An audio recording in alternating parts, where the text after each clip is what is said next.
Hello, everyone, and welcome to the 2020 Rural Health Clinic Workshop presented by the Oregon Office of Rural Health. My name is Rhonda Ann Gers, and I am the Rural Health Clinic Program Manager. I will be the moderator of this session today. First, I would like to thank our partners. Gold partners, All Care Health, and Oregon Rural Health Association. Silver partners, Eastern Oregon Coordinated Care Organization, Oregon Association of Hospitals and Health Systems, and River House on the Deschutes. Bronze partner, RQI, and our copper partners, Westcom, American College of Education, and INQUISEQ. Their continued support during these difficult times has made it possible for the Office of Rural Health to offer this conference and workshop at no cost to you. You should have received an email with the link to our conference app. Use this app to visit our partners' virtual booths and enter to win prizes, network with others, and share photos of your clinic, providers, and community. We would love to see them. Virtual workshop instructions. During the presentation, your audio is muted and your camera is off. We will be monitoring the Q&A box during the presentation. Please use the Q&A box to add your questions for the presenter. We will have time at the end of the presentation to answer your questions. If you experience technical difficulties, please let us know by using the Q&A box. For best viewing experience, we suggest you use the floating panel view. The slides and recording of this session will be posted shortly after the workshop on our website. Any unanswered questions will be posted with the session recording as well. Session evaluation. After the session, you will receive a survey. Please help us continue to make improvements by completing the survey. In addition, this is how you will receive your CE credits, and you will be entered in a drawing to win a $100 gift card.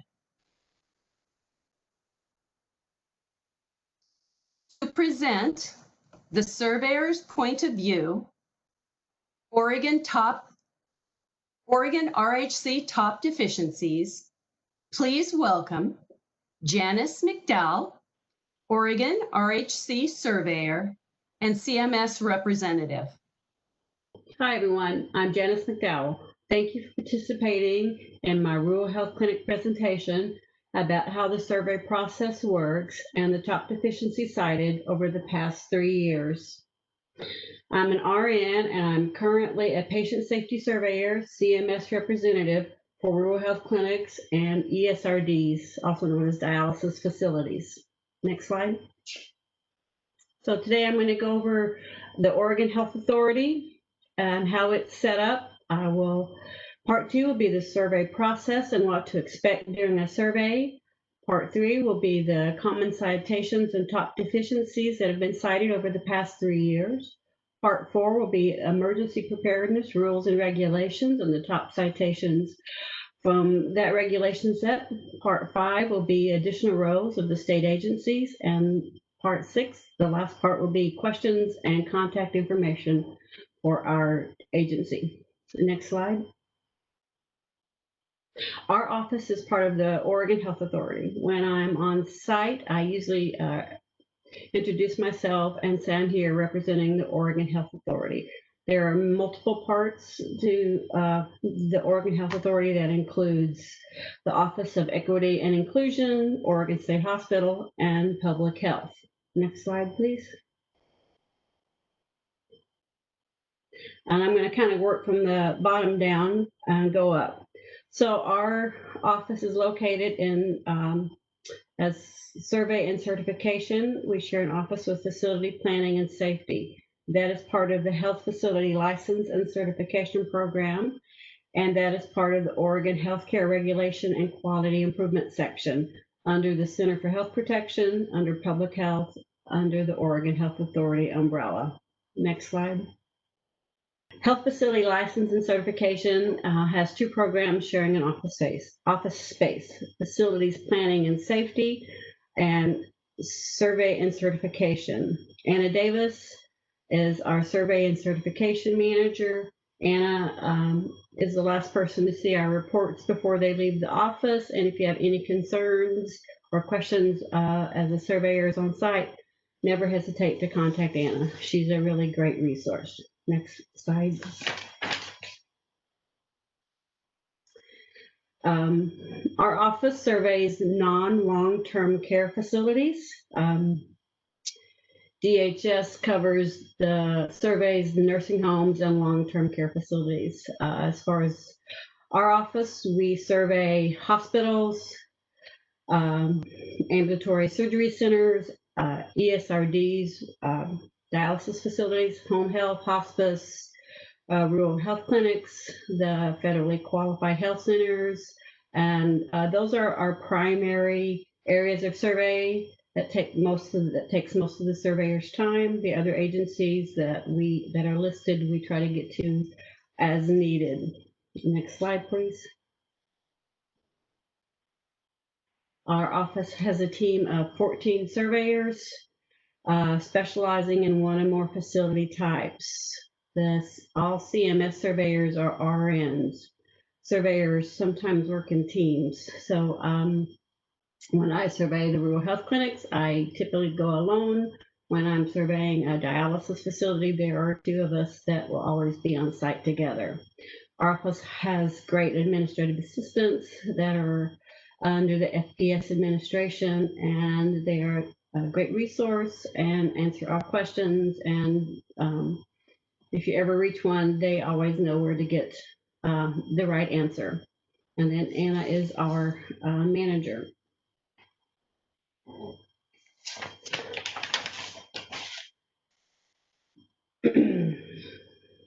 So we have regular scheduled surveys that we do. Those are typically the relicensure, recertification surveys. Rural health clinics are only federal, so we only do recertifications.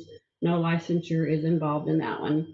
Some of our variable surveys include complaint investigations, EMTALA surveys that the hospital team will do, immediate jeopardy situations, that type of thing. Next slide.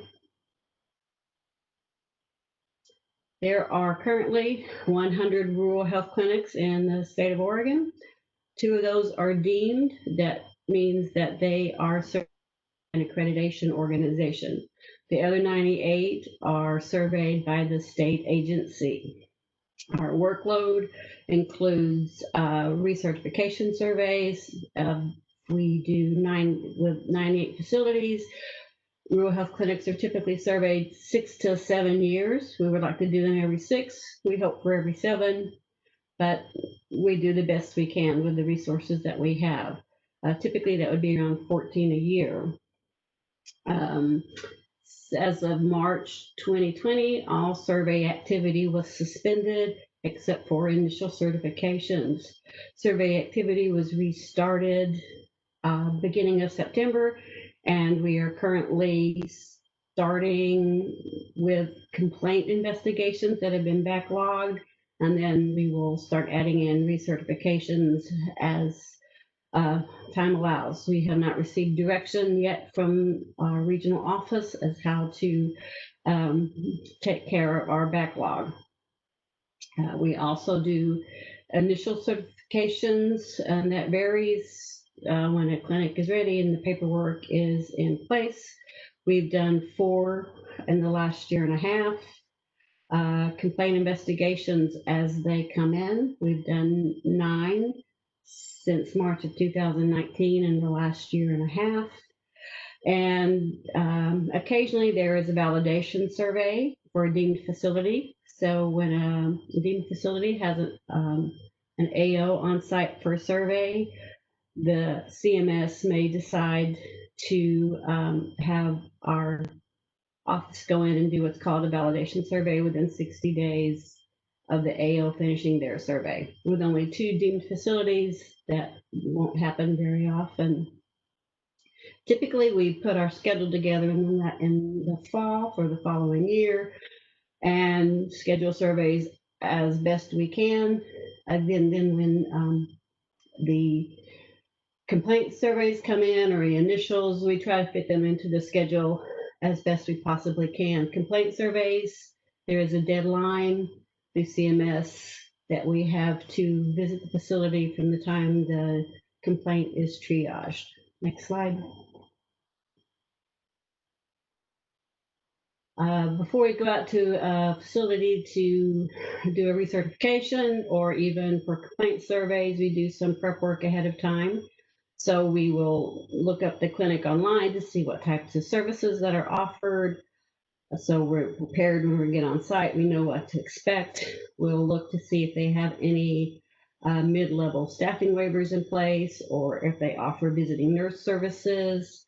We check to see what their previous surveys look like, if they have any complaints. We do a lot of prep work before we actually go on site. As I've been out on the surveys, a few things have come up. And more than once, I've been asked, why I didn't notify the facility ahead of time that I was going to be there. And then just to reiterate, all surveys, including initial certification, recertification, complaint, and revisit surveys, are unannounced. The only announced survey our office will do is a hospital nurse staffing survey, and they get a 3-day notification for that. But other than that, we just show up, and our timing never seems to work for anyone. Also, I've had staff be very hesitant to give me copies of patient records or any other documentation that I might need to have while I'm investigating. The regulation that's listed on the slide, if you look that up, that gives us access to all records, including patient records, adverse events reports, complaints, whatever we need. The surveyors can take a look and take it off-site if they need to. Next slide, please. Typically, the rural health clinics are done in 1 day and by 1 surveyor. For the larger clinics, it may be a 2-day event with 1 surveyor, or 2 surveyors may be able to do it in 1 day. Currently, I'm the only rural health clinic surveyor. We have another one that's still in training, but he's been on medical leave for quite a while. So I'm not sure when Rick will be able to join us again. Once we're on site, we come in and we request to see the rural health clinic administrator.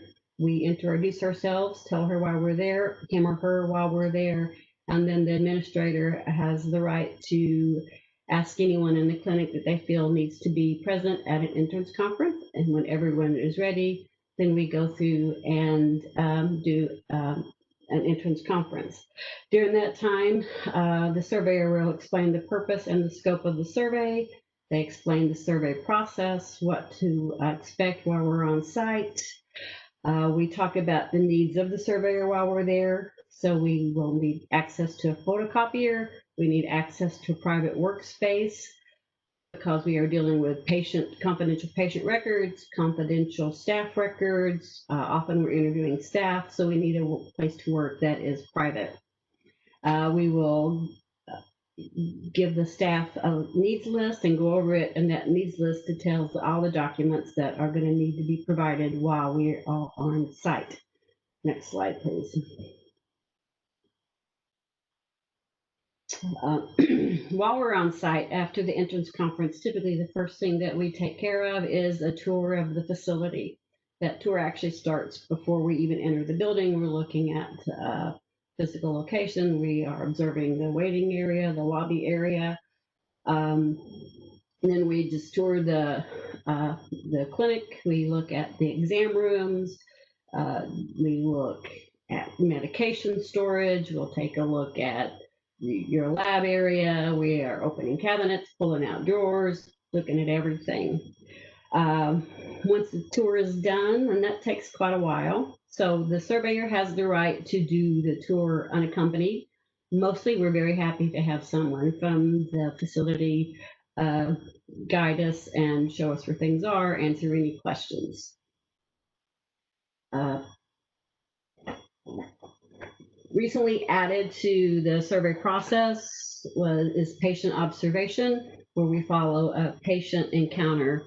We try to follow the patient from the time they are called back from the waiting room through most of their encounter with the practitioner. So at the beginning of, during the entrance conference, we'll probably request to have given to us quickly a list of the patients to be seen during the day. And then we will choose a patient from that list to request permission to observe. Part of the survey process will be interviews, definitely with the patient that we observe. If we see any others, staff, we can ask questions as we go through. If we see the need, we can interview staff and see how aware they are of things like their emergency, what would happen if there were an emergency in the clinic, medication questions, things like that. And then a good part of the afternoon is spent just looking at the documentation that was requested in the needs list. We'll look at your policies and procedures. We won't read every one. We'll look to see that you have some in place. We'll look at any contracts that you have in place. Primarily, do you have a preventive maintenance contract? And we will spend time looking through personnel records. And then the last big part of the survey is a medical record review. For the typical clinic, we look at 20 medical records. If the clinic is pretty large, we can ask for more. If the clinic is very small, then we will try to limit it to 10. By the end of the day, after I've had a chance to go over all my notes and findings, then we schedule an exit conference with the facility administration. And again, the facility can have anyone they would like to attend the exit conference. During that time, I share my preliminary findings and go over what the next steps are. The survey exit date may be the date that I'm there and exit, or we may add up to 48 hours to that, depending if we need to request further documentation once I have everything back on site and have had a chance to go through it. Next slide, please. And that exit date becomes important because 10 days from the exit date, 10 business days, then I have to get the Statement of Deficiencies report to the provider, also known as the CMS 2567. The SOD documents any deficiencies that were identified during the on-site audit or the complaint investigation. The Statement of Deficiency report always goes to the facility administrator, director of operations, whoever's in charge. Once the Statement of Deficiency report is received by the clinic, then the clinic has 10 calendar days to submit a plan of correction. So even if there are no deficiencies cited, you will still receive the Statement of Deficiency report that states that. If there are deficiencies that need to be corrected, then accompanying the SOD report is a letter that outlines the steps for writing a plan of correction. And that is a written response to each deficiency identified during the on-site investigation. And then the plan of correction documents the facility's plan to return to compliance. When you get that letter that outlines the steps required for the plan of correction, please pay close attention and make sure our elements are included with the plan of correction, and that the front page of the SOD is sent back along with that plan, signed and returned with a plan of correction. There were two types of deficiencies that can be cited: a standard level or condition level. With standard level deficiencies, the facility receives the report, sends back a plan of correction. Once the plan of correction is accepted, the facility receives a letter stating that, and the survey is closed out. If the deficiency is more serious, then it's called a condition level deficiency. That puts the facility on a 90-day short-term termination track. And then once the facility sends a plan of correction and it's accepted, then the surveyor will plan a revisit to check for abatement of the cited deficiencies. And again, the revisit is also an unannounced survey. Next slide, please.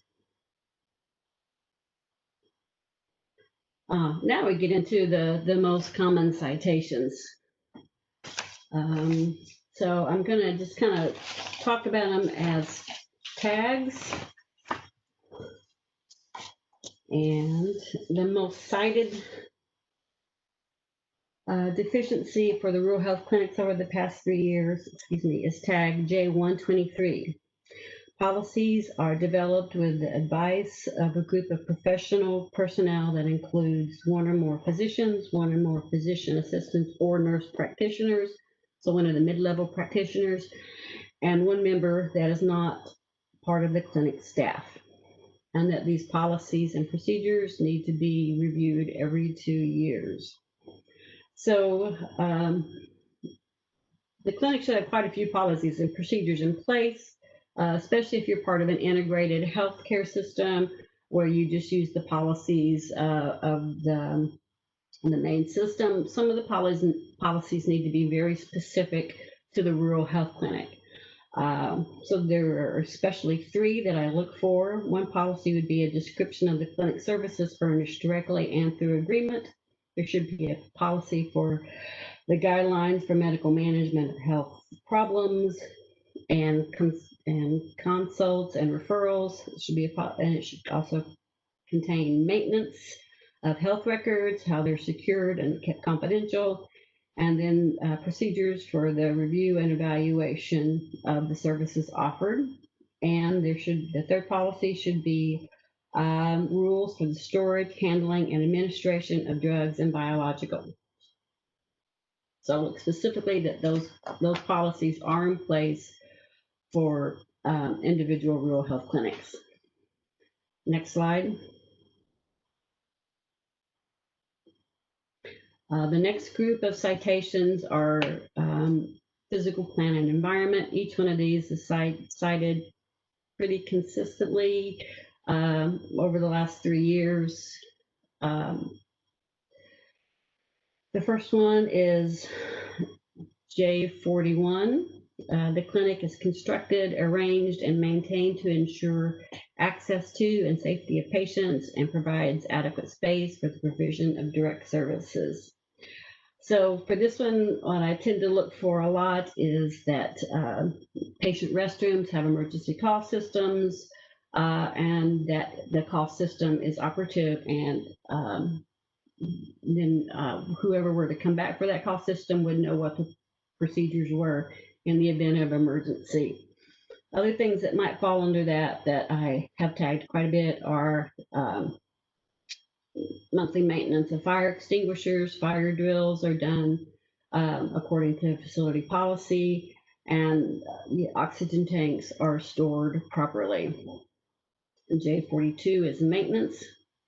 The clinic has a preventive maintenance program to ensure mechanical, electrical, and patient care equipment is maintained in safe operating condition.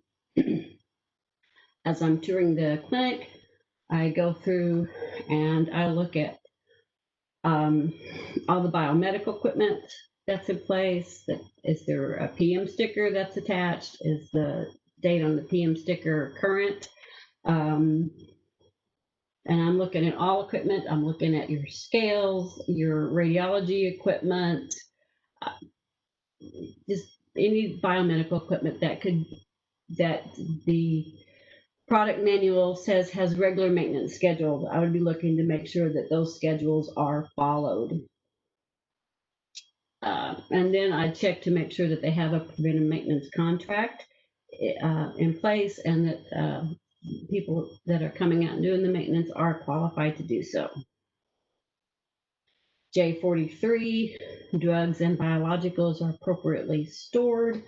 I come out and I look at all your medications. I pull them out of the doors. I check for expiration dates. I check to see if you're using multi-dose vials. Are the vials properly dated? And is there a signature on there? Are they tossed out after the 28 days after being opened? I check your supply storage areas to make sure that all your supplies are also not outdated. And then I also look at your controlled substance. If you have controlled substances, are they being properly secured? And are they being tracked as they come in the door up until the time that they are disposed of? And then the last for physical, plant, and environment is J44, are the premises clean and orderly? And this includes all the infection prevention measures in place. So as I go through and tour the facility, I'm looking to see if services are clean, if services have the integrity of the services, is there peeling paint, are the floors cracked, are the exam tables, do they have tears or holes in them? Are you still using cotton linens that need to be changed out between patients? I'm looking to see in your waiting room, do you have toys or books for the children to play with? How do you maintain those? How are those cleaned? I'm looking for, proper hand washing. Do the staff wash their hands at the right time? Do they do it adequately? Do they do it as much as possible? And also looking at is any equipment that's being touched by staff and by patients, is it being cleaned in between patient use? Next slide, please. Then next we get into patient health records.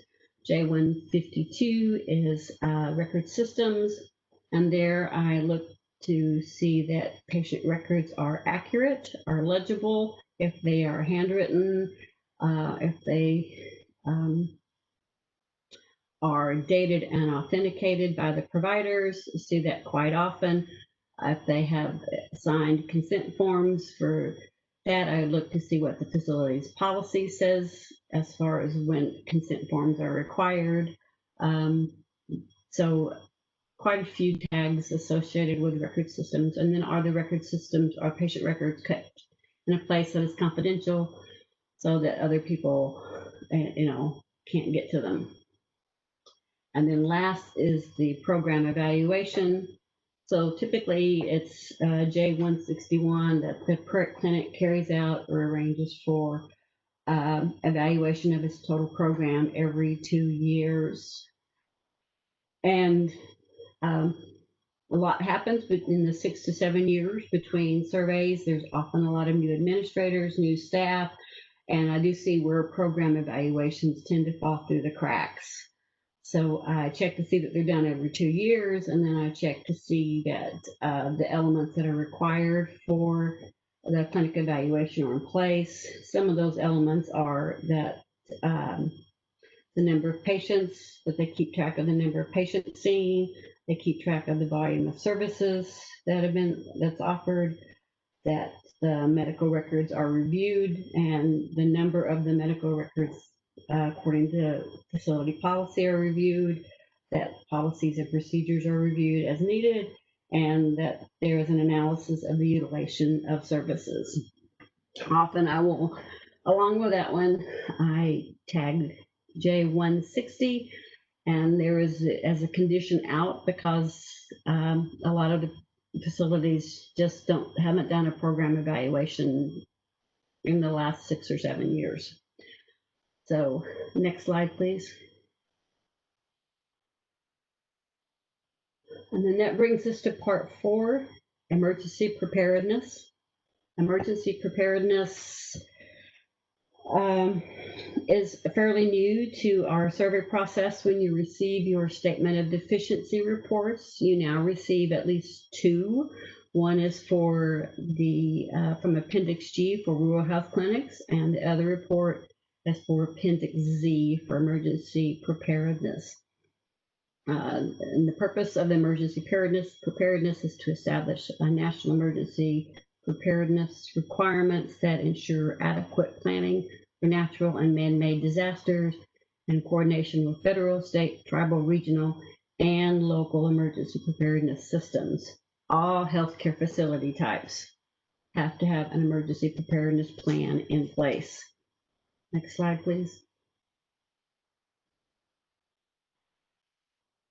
Emergency preparedness surveys really started being enforced in the beginning of 2018, the end of 2017. So a lot of the clinics haven't had that as part of their last survey. The emergency preparedness plan varies by provider type, but all provider types have to have some of the same elements in their plan.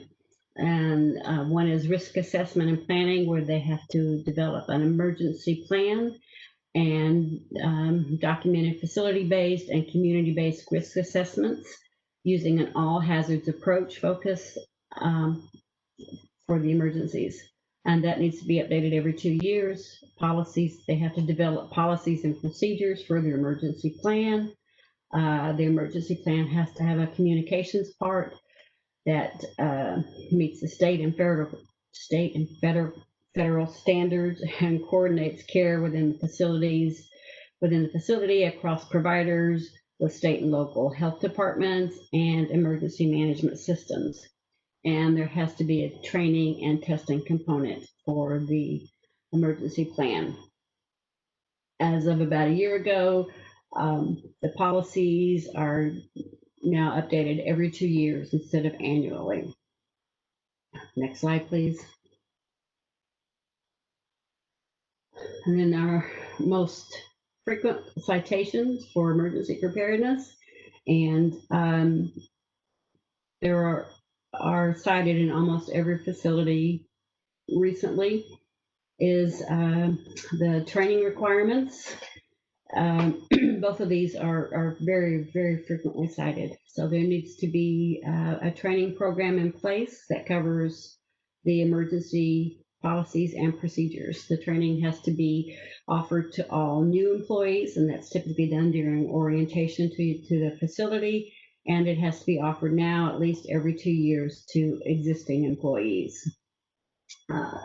And the clinic has to maintain documentation that the training was received by all employees. And that includes medical directors, all practitioners, mid-level practitioners, staff, contracted people on site, volunteers. So everyone that has part of the clinic has to be trained on the emergency procedures. So what I typically see is that not everyone's been trained, or they're not trained often enough, or there's no documentation who received the training. And then testing requirements is pretty frequently cited also. The facility has to conduct at least one emergency test drill annually. So every other year, the drill, the exercise should be a full-scale exercise that is community-based, if at all possible. If that's not possible, then it can be facility-based. And it has to involve all staff and the roles in an emergency. And that has to be done at least every other year. And in the opposite year, there has to be an additional exercise that's done. It can be another full community-based exercise, it can be facility-based, it can be a tabletop. And each of these exercises, drills, need to have documentation of the staff that were present, the roles of the staff, what they did, and and analyze how the disaster drill went. Did everything work? What didn't work?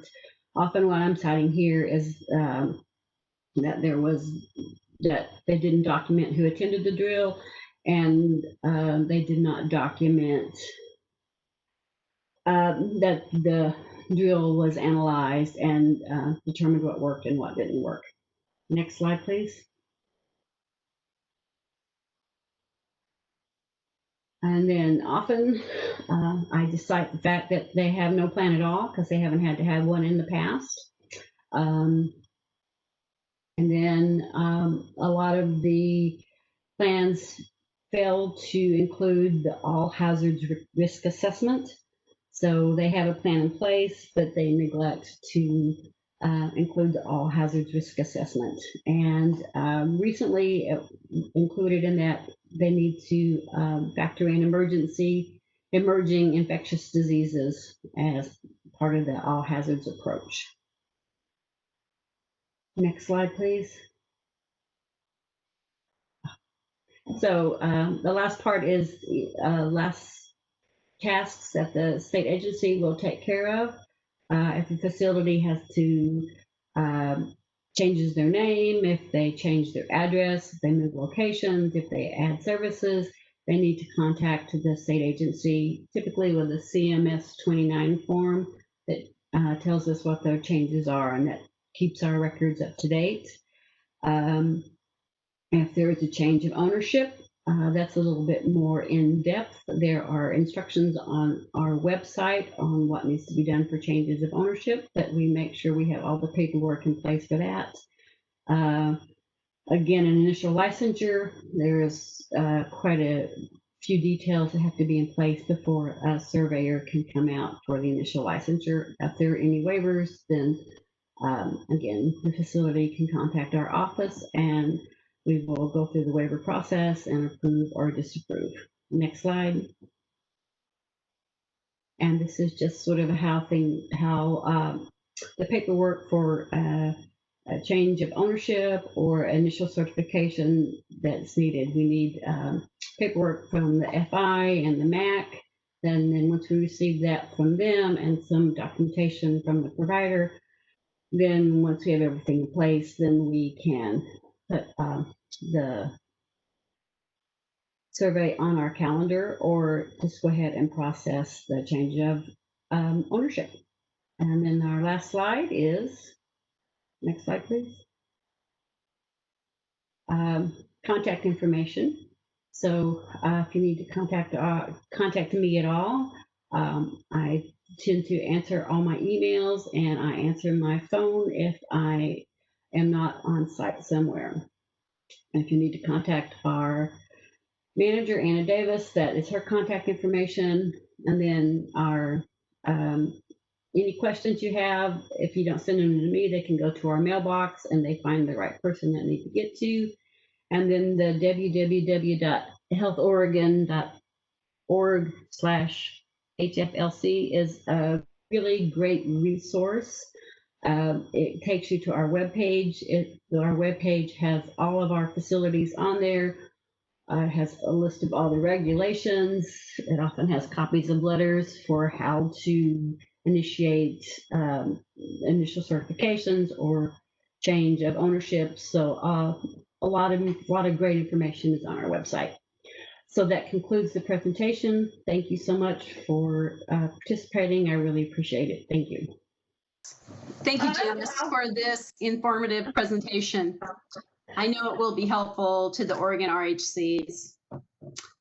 Now we will go to the question and answer session.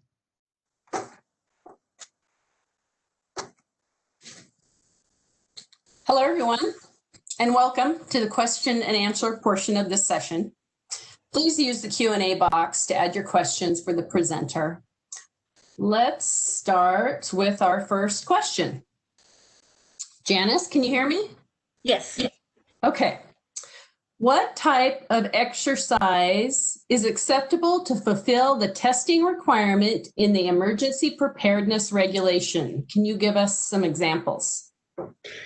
For the full-scale exercise, often I will see facilities use the earthquake drills that are done every October that fulfills that community-wide exercise.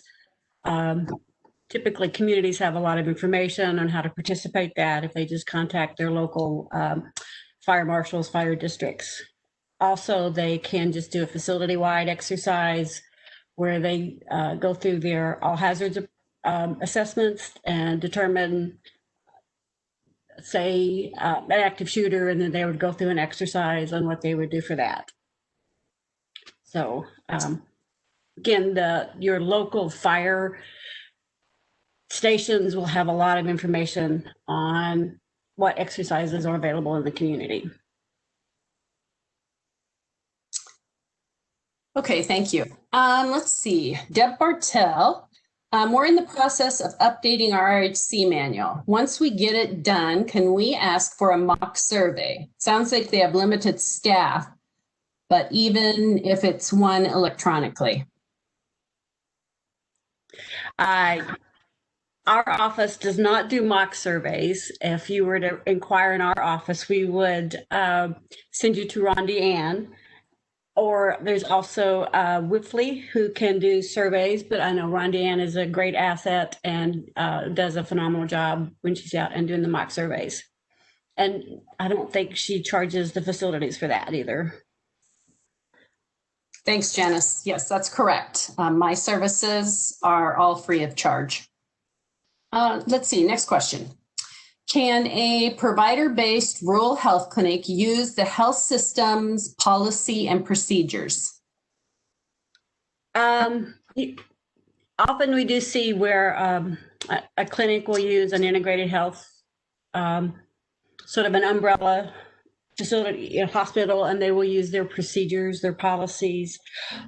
What really is helpful, though, there are some policies that really are very specific for the clinic, and they need to really pinpoint that it is the RHC that is included in that policy.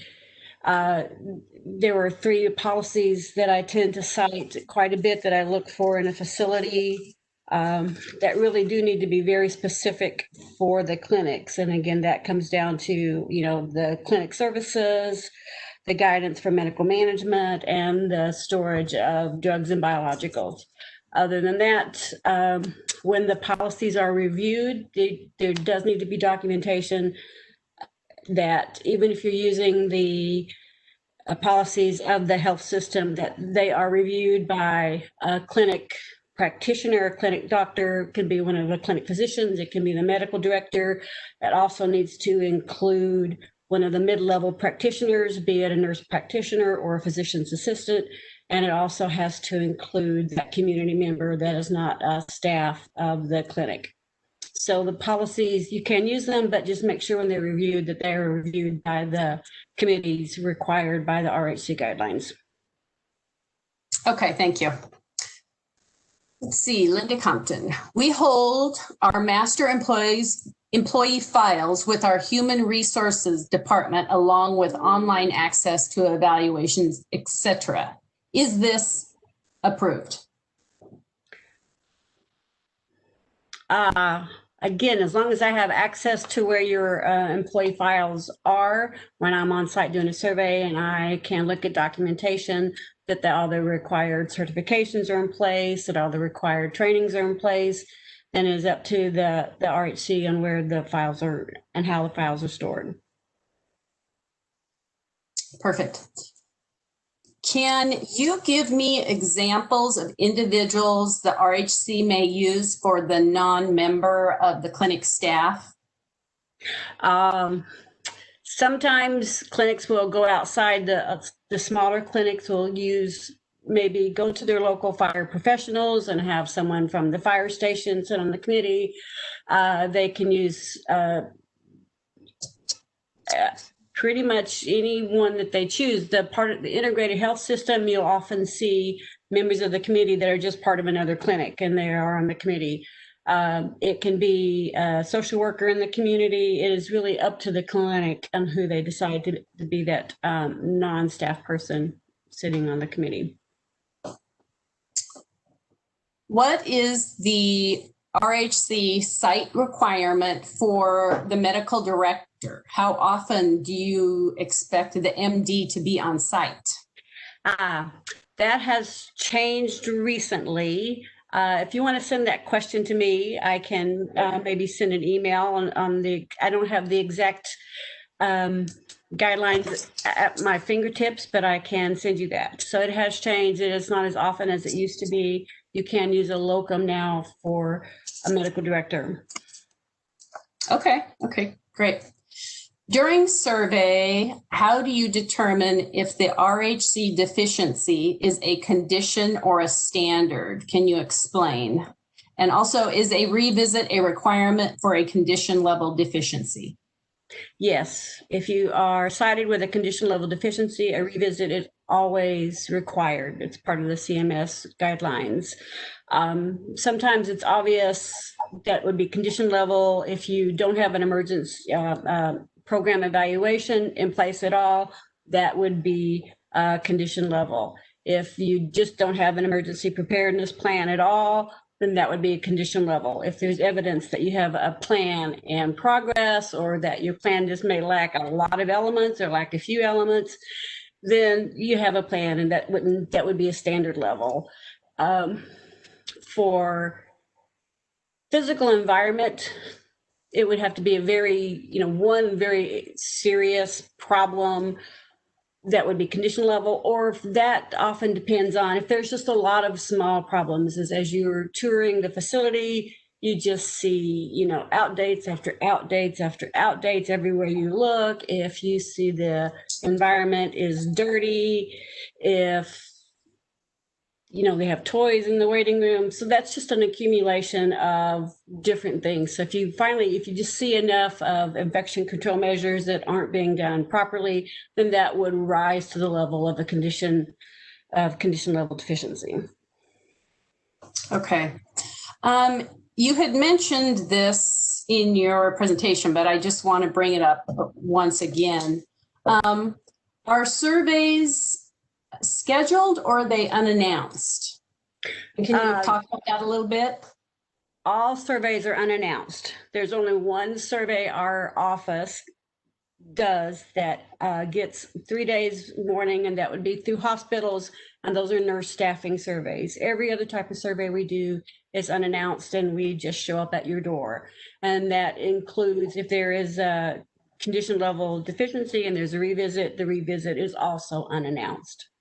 So it's just, when it fits into our schedule, or complaint surveys, again, are also unannounced. And we have a certain amount of time that we have to be on a facility when we get a complaint survey, and we triage it as a legitimate complaint. Then we have so many days that we have to be out there. Okay, thank you. Yeah, that's a question that's asked frequently. I have one last question. I don't see, let's see. Oh, hold on. There's another question. Is a survey for a FQHC different from a RHC? Yes, it is. So for an FQHC, the complaints do come through our office. I do triage them. If I feel that it is a complaint that can be viewed under our regulations, then I have to send that to CMS, and then CMS to our regional office, and then CMS makes the determination on if a survey is warranted. And then they give us the direction, and then we will go out to the FQHC. It does not happen very often. Very, very infrequently does CMS give us direction to go to the FQHCs. So I am very, I have not yet done one. The previous surveyors, again, very few FQHCs are sent down to us to survey for complaints. And we do not do the initial certifications for the FQHCs. Okay. Let's see. I have one other question about the COVID-19 focused infection control survey that is part of your regular survey. Can you just talk a little bit about that and tell us what you're looking for and maybe some of your expectations? A lot of that is just coming in and looking at, does the facility have they increased their infection control? Have they looked at the COVID-19 guidelines? Have they changed how they clean the facility? How do they monitor patients? How do they monitor staff? What happens? What signage is up? So there is the COVID-19 focused survey. There's a workbook for that facilities can take a look at, and it kind of shows you what we look at when we're on site. But often it's just looking, a lot of it is just looking as we would in a regular survey. You know, do you have good infection control measures in place? Are you following those? Okay, thank you. And I've sent that out to clinics, and I will send it out again as well to my RHC contact list. Well, I think we're at the end of our questions. So that wraps up this session. We will take a short break and return at 11:15 to hear Patty Harper from INQUISEEK discuss RHC policies and procedures. Thank you so much, Janis. I know that the RHCs have probably not heard from a surveyor in several years, and it's wonderful to be able to visit with you. And I know that Janis and I have spoken recently, and I think we're going to have a roundtable maybe in December and discuss more of the COVID-19 focused infection control survey so that clinics can get some more detail on that. So stay tuned to listen for that. And thank you, everyone. And again, thank you, Janis. This was a great session. Thank you, everyone, for participating. I really appreciate it. I hope to see you soon. See everyone back at 11:15. Thank you. Thank you.